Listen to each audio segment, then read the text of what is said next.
오늘도 인사드립니다.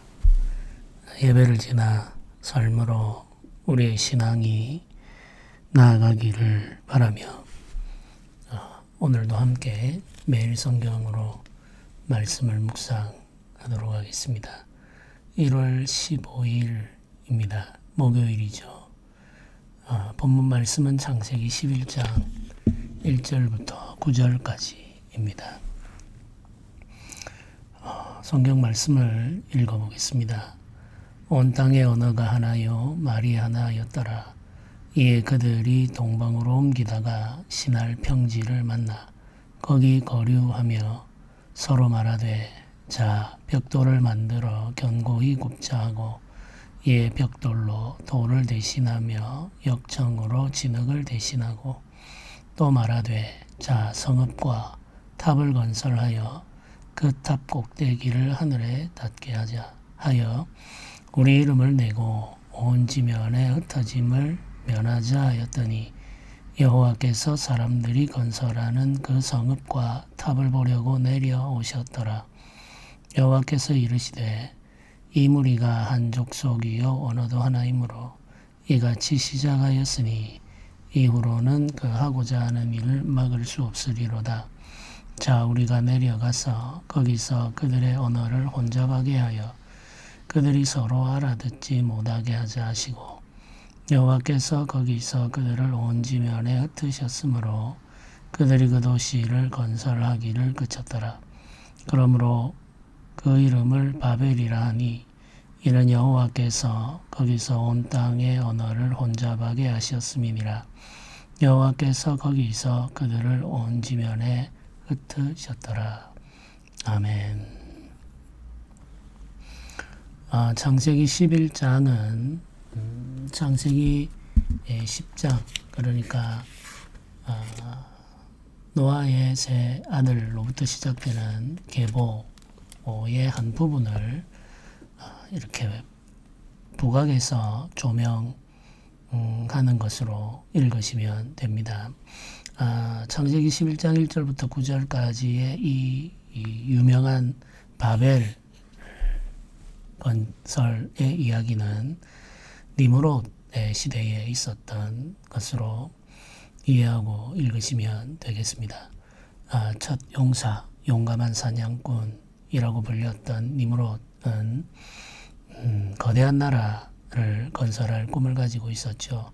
이 사람이 건설한 성읍들에 대한 이름이 나오는데 그 중에 가장 중요한 곳이 바로 바벨입니다. 이 바벨에 어떤 성읍을 건설하려고 했는지 11장이 중요하게 설명하는 거죠. 이때를 설명하는 이유는 니므롯이 건설하는 나라가 가지고 있는 성격을 조명하기 위해서입니다. 니므롯은 큰 용사였고 매우 지혜로운 건설자였죠.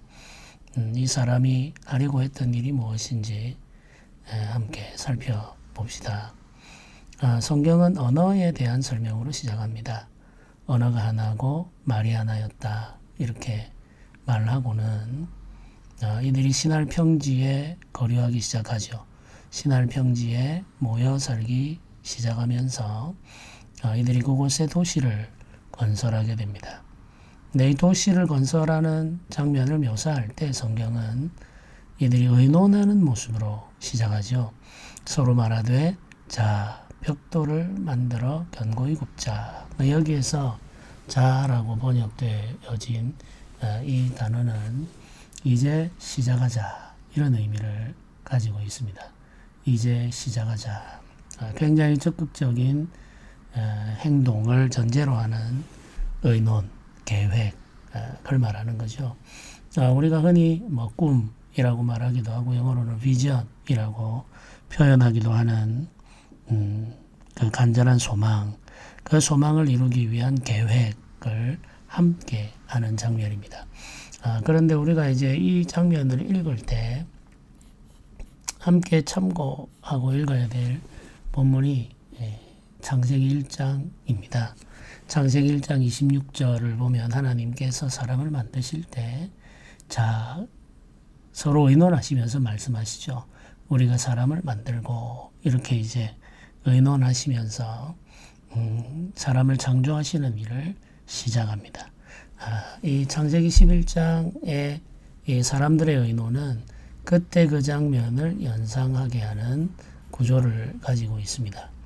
사람들이 서로 말하되 이렇게 말하면서 이 사람들의 의논이 마치 창조주 하나님께서 사람을 만드실 때 하셨던 그 회의, 그 의논을 연상하게끔 기록을 하고 있는 거죠. 대조를 하려고 하는 의도가 있고 사람이 하고 있는 그 일이 가지고 있는 속성에 대해서 설명을 하려고 하는 의도도 있습니다. 마치 사람이 전능자인 것처럼 행동하고 있다는 인상을 주는 거죠. 이 니무롯은 전능한 자인 것처럼 스스로를 과장하고 과시하면서 하나님께서 일하시는 방법으로 자신도 일을 하므로 마치 자신이 신적인 존재인 것처럼 보이게끔 하려는 자인 거죠.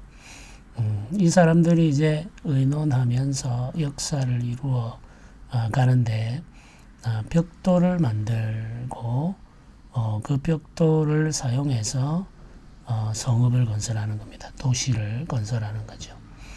이전에는 돌을 사용하고 진흙을 사용했습니다. 자연에 있는 것을 그대로 가져와서 사용했죠. 네, 벽돌이라고 하는 것은 자연의 것을 사용하는데 가공을 하게 됩니다. 사람의 지혜와 힘이 더해지는 거죠. 역청도 마찬가지입니다.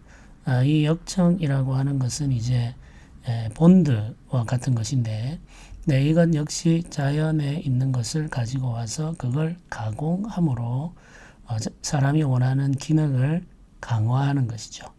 벽돌과 역청은 사람의 지혜 그리고 사람의 능력이 들어감으로 말미암아 자연에 있는 것보다 훨씬 더 효율적이고 강력한 효과를 낼 수 있는 재료로 만들어졌습니다. 기술의 발전이라고 할 수 있겠죠. 건축 기술의 발전이 이루어졌습니다. 건축 재료를 새로 개발함으로 말미암아 새로운 건축 기술이 도입되었고 그것으로 인해서 건설되는 도시는 이전보다 훨씬 더 견고할 뿐만 아니라 이전보다 훨씬 더 높이 쌓아 올릴 수 있게 된 거죠. 벽돌을 만들고 역청을 사용해서 이들이 도시를 건설하기 시작합니다. 인류의 기술은 계속해서 발전해 오고 있죠. 벽돌과 역청을 개발한 인류는 지금 인공지능을 만들어내고 있습니다. 인공지능을 사용한 로봇의 존재, 그리고 이 로봇이 인간을 대신하는 사회를 꿈꾸고 있죠. 이것이 바로 기술의 발전이 보여주는 모습입니다. 인간을 대신하는 존재를 인간이 만든다라고 하는 것은 하나님께서 사람을 만드신 것과 똑같은 구조를 가지고 있습니다. 그러니까 인간과 같은 존재를 만들 수 있는 인간이라는 것은 하나님과 같은 존재가 되려고 하는 모습인 거죠. 굉장히 놀라운 일이 우리 시대에 지금 진행되고 있습니다. 이 사람들이 벽돌과 역청을 사용해서 성읍과 탑을 건설한다 이렇게 지금 말하고 있습니다. 성읍과 탑이라고 이야기할 때 우리가 탑이라는 말을 읽게 되면 자연스럽게 우리나라에 흔하게 있는 탑을 연상하게 되죠. 다보탑이나 석가탑 같은 것입니다. 그런데 창세기 11장에 말하는 이 탑은 그런 종류의 탑과는 다릅니다. 성읍과 탑이라고 하는 것이 구별된 두 개인 것처럼 번역이 되어 있습니다만은 이 성읍과 탑은 하나라고 생각하시면 되겠습니다. 높은 곳에 건설되는 성읍을 말하는 거죠. 굉장히 높은 지대를 쌓아놓고 그 높은 지대 위에 살아갈 수 있도록 도시를 계획했다는 이야기입니다. 우리 시대에는 고층 건물들이 흔하게 있죠. 그런데 이 시대에는 이때 비로소 고층 건물이 생겨나게 된 거죠. 높은 지대를 만들고 그 높은 지대에 도시를 건설하는 거죠. 이미 세상에는 산도 있고 들도 있는데 이들은 사람의 손으로 높은 지대를 만들고 그 높은 지대에 도시를 건설함으로 그 도시에서 안전하게 살려고 하는 야심을 드러내게 됩니다. 그러니까 이들이 건설하는 그 높은 도시, 그 높은 도시는 어디까지 이르느냐? 하늘까지 닿기를 원했습니다. 말하자면 하늘에 사는 존재가 되기를 원한 거죠. 하나님은 하늘에 계시고 사람은 땅에 있는데 이들은 스스로 하나님처럼 하늘에 사는 존재가 되기를 원했던 거죠. 하늘까지 다스리기를 원했던 겁니다. 하늘을 지배하기를 원하고 하늘을 정복하기를 원했던 그 야심, 그게 니무롯의 시대에부터 시작된 거죠. 지금 우리 시대에도 그런 꿈을 가지고 있는 사람들이 있죠. 하늘을 정복하려고 하고 하늘을 지배하려고 합니다. 심지어는 온 우주를 정복하고 온 우주를 지배하려고 하죠. 그 일을 해낼 수 있다는 자신감이 충만해 있습니다. 네, 우리 시대에만 그런 것이 아닙니다. 니무롯의 시대에도 그런 야심을 가진 자들이 있었고 그 일을 반드시 이루어내고야 말겠다는 자신감을 가지고 있는 영웅들이 있었던 거죠. 네, 이 높은 도시를 만들어서 이들이 하려고 했던 것은 자기 이름을 내는 것입니다. 우리 이름을 내고 이렇게 말하죠. 자기의 영광을 온 세상에 과시하는 거죠. 지면의 흩어짐을 면하자, 모여 살자, 이런 건데 하나의 나라를 이루고 하나의 제국을 건설하자 이런 말이죠. 한 사람을 중심으로 해서 흩어지지 아니하는 하나의 나라, 하나의 제도, 하나의 조직을 꿈꾸고 있는 거죠. 그렇게 함으로 말미암아 그 하나의 제도, 하나의 조직을 다스리는 자가 가지게 되는 힘은 절대적인 힘이 되죠. 마치 신적인 존재가 되는 겁니다. 그래서 니무롯은 그런 나라를 꿈꾸고 있었던 거죠. 흩어짐을 면하자라고 하는 것은 적극적으로 하나님의 뜻을 대적하겠다는 의지의 표현입니다. 하나님은 생육하고 번성하여 땅에 충만하라고 하셨죠. 흩어지라고 하셨습니다. 하나님이 창조하신 이 세계를 경작하고 관리해야 할 책임이 사람에게 있었기 때문이죠.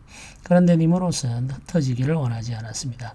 자기 자신을 중심으로 해서 모여있기를 원했고 강력하고 거대하고 화려한 제국을 건설하기를 원했죠. 그 결과는 니무롯의 영광, 니무롯의 권력과 권위를 극대화하는 것으로 나아가게 됩니다. 니무롯은 신적인 권위를 탐했던 최초의 사람이라고 할 수가 있겠습니다. 제국의 지배자의 뿌리가 되는 사람이 바로 니무롯이죠. 그런데 하나님께서 이 사람들이 하는 일을 보십니다.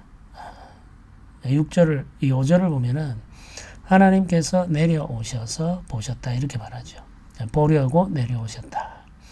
여기 이제 보려고라고 하는 이 본다라는 말은 조사한다, 관찰한다, 자세히 살펴본다 이런 의미가 있습니다. 심판하기 위해서 실제 일어나고 있는 일을 자세히 조사해 보는 거죠. 예언자의 글들을 읽어보면은 측량하는 자가 등장하죠. 여호와의 사자, 아들의 손에 자를 들고 측량을 합니다. 이 측량하는 것이 바로 조사하는 거죠. 기준을 정해놓고 그 기준에 맞는지 맞지 않는지를 조사하는 거죠. 네, 그 행위를 보는 것이라고 표현합니다. 하나님께서 보려고 내려오셔서 하시는 일은 측량하는 겁니다. 조사하는 거죠. 그래서 하나님의 뜻에 합당한 것은 남겨놓고 하나님의 뜻에 합당하지 않은 것은 제거해 버리시는 것이죠. 이게 하나님의 심판입니다. 이 하나님의 통치, 그 다스림을 실현하기 위해서 하시는 사전의 행동이 보는 겁니다. 내려오셔서 보는 거죠. 하나님께서 내려오셔서 보셨다라고 하는 표현 이후에는 종종 심판이 따라오게 되어 있습니다. 소돔 고모라를 심판하시기 전에도 여호와의 사자들이 와서 살펴보죠. 그 땅의 현실을 자세히 조사해 봅니다. 그리고 그 죄의 현상을 직접 목도하고는 심판을 내리시는 거죠. 똑같은 거죠. 하나님께서 니무롯이 하는 일을 보려고 내려오셨습니다. 하나님께서 말씀하시죠.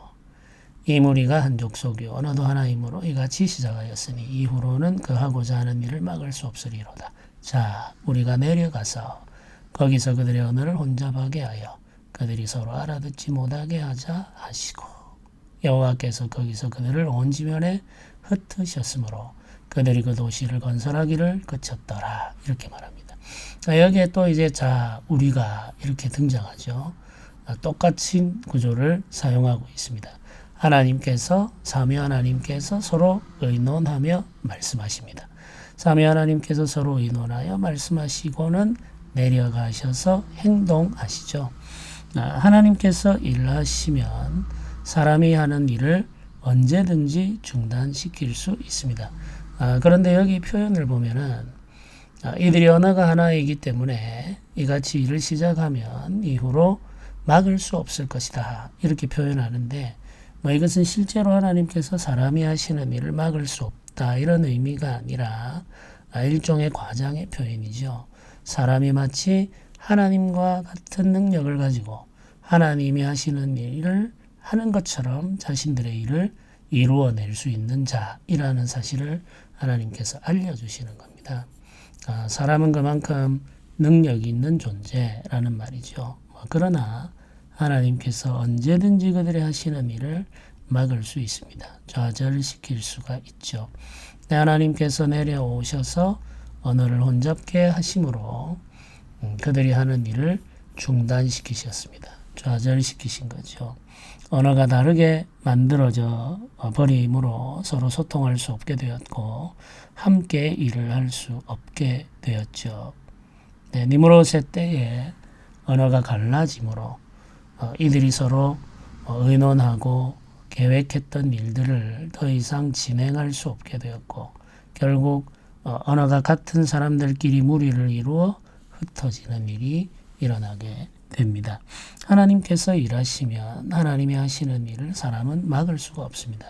아무리 지혜롭고 아무리 능력이 있어도 하나님이 하시는 일을 막을 수 있는 사람은 없죠. 결국 사람이 건설하던 그 도시의 건설은 중단되고 말았고 하나님의 뜻은 이루어지게 되었습니다. 그래서 그 이름을 바벨이라고 한다. 이렇게 이제 기록하죠. 온 땅의 언어를 그곳에서 하나님께서 나누어 놓으셨습니다. 혼잡하게 하셨다. 이렇게 말하죠. 여호와 하나님께서 사람들을 온 지면에 흩으심으로 말미암아 바벨을 건설하던 무리들은 흩어져 각자의 땅으로 나아가 그곳에서 자기 민족과 나라를 건설하기 시작합니다. 이것이 이제 함의 후손들의 역사입니다. 우리가 어떤 일을 하려고 할 때 여기 보면은 니므롯이 의논을 하는데 이 의논에 있어서 굉장히 중요한 한 가지가 빠져 있음을 우리가 발견하게 됩니다. 그건 바로 하나님이죠. 우리가라고 말하면서 모든 것의 시작 그리고 모든 것의 주체가 사람이 되려고 하죠. 목적도 사람의 영광에 있습니다. 이제 우리가 어떤 일을 시작하려고 할 때 어떤 일을 계획하려고 할 때 우리가 먼저 살펴야 하는 것은 하나님의 뜻입니다. 하나님의 뜻을 살피고 하나님의 뜻을 구한 후에 우리가 그 뜻을 이루기 위해서 지혜를 모으고 힘을 모으는 게 필요한 거죠. 하나님을 배제한 상태에서 우리의 이름을 내기 위해서 우리가 일을 계획하고 우리가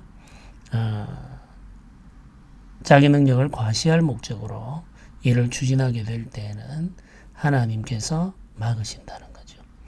그래서 교회가 종종 하나님의 이름을 말하면서 사람의 욕망을 추구할 때가 있습니다. 겉으로는 하나님의 영광을 위해서라고 말하죠. 그런데 실제로 이루어지는 일의 과정이나 그 결과를 보면은 하나님의 영광과는 아무런 상관이 없는 경우가 너무나도 많습니다. 결과적으로는 사람의 과시욕, 사람이 자기 자신의 위대함을 드러내려고 하는 그 허영심이 그 일의 뿌리인 경우들이 너무나 많죠. 우리가 굉장히 주의하고 조심해야 할 일입니다. 엄청나게 크고 화려한 예배당을 건축하는 이 일이 과연 하나님의 영광을 위한 것일까? 굉장히 진지하게 기도하면서 검토해 볼 필요가 있습니다. 크고 화려한 건축물이 하나님의 영광을 드러내고 있을까? 우리가 이제 역사 속에 이미 존재해 왔고 또 지금도 존재하고 있는 거대한 규모의 예배당과 그곳에서 이루어지는 예배, 그리고 그 예배 공동체를 이끌고 있는 지도자들의 삶을 자세히 들여다볼 필요가 있습니다. 너무나도 많은 초대형 교회들의 목회자들이 결국에는 죄에 굴복하고 많은 일들을 우리가 목격하고 있습니다. 지금 우리 시대에 그런 일들이 너무나도 많이 일어나고 있고 또 과거에도 너무나도 많이 일어났습니다. 그 이유는 너무나도 단순합니다. 사실 사람이 가지게 되는 권력 혹은 부유함이라는 것이 지나치게 되면 경건을 지키고 유지하기가 어렵습니다. 그 사실을 우리는 기억해야 되고 인정해야 됩니다. 크고 화려한 예배당, 거기에 모여있는 수천 혹은 수만의 사람들, 그 예배 공동체를 인도하는 지도자가 가지게 되는 권위와 영광, 이런 것들이 종종 그 지도자들을 타락시키는 요인이 된다는 거죠. 이 사실을 알면 우리는 한계를 정하는 지혜가 필요하다는 사실을 받아들이게 되죠. 교회의 성장이라고 하는 것에는 한계가 필요합니다. 그것을 받아들이지 않으면 결국에는 죄에 굴복하는 상황에 놓이게 될 가능성이 너무나도 많습니다. 지금도 끊임없이 들려오는 소식들이 있죠. 전 세계적으로 유명한 기독교 지도자들의 범죄 사실들을 목격할 때마다 두려움을 느끼게 됩니다. 지나치게 유명해지는 것, 지나치게 거대해지는 것, 지나치게 영광을 얻는 것, 이런 모든 것들은 우리가 조심하고 경계해야 할 일임을 기억하면서 오늘 말씀을 묵상하고 우리의 경계와 한계를 정하는 지혜를 구하면서 모든 것을 하나님의 뜻 안에서 그냥 우리가 형식적으로 하나님의 뜻, 하나님의 영광이라고 말하는 것이 아니라 정말 하나님께서 주신 말씀 속에서 허락된 일들이 무엇이며 금지하고 있는 일들이 무엇인지를 살펴보면서 기도하며 우리의 길을 계획하는 하루가 되기를 주님의 이름으로 부탁드립니다. 함께 기도드리겠습니다. 은혜로우신 하나님 아버지 감사합니다. 우리가 헛된 영광을 구하지 않도록 우리를 지켜주시고 하나님의 뜻 안에 행할 수 있도록 우리를 붙들어 주옵소서. 우리의 마음속에 끊임없이 일어나고 있는 자기 확장과 자기 증명에 대한 열망을 다스려 주시고 오직 우리 주 예수 그리스도의 낮아지심을 본받아 살아갈 수 있도록 도와주옵소서. 주의 주신 은혜 안에 살며 주의 주신 은혜로 말미암아 복이 있기를 원합니다. 오늘도 주의 주시는 은혜 안에서 평화를 누리는 하루가 되게 하여 주옵소서. 감사드립니다. 우리 주 예수님의 이름으로 기도드립니다. 아멘.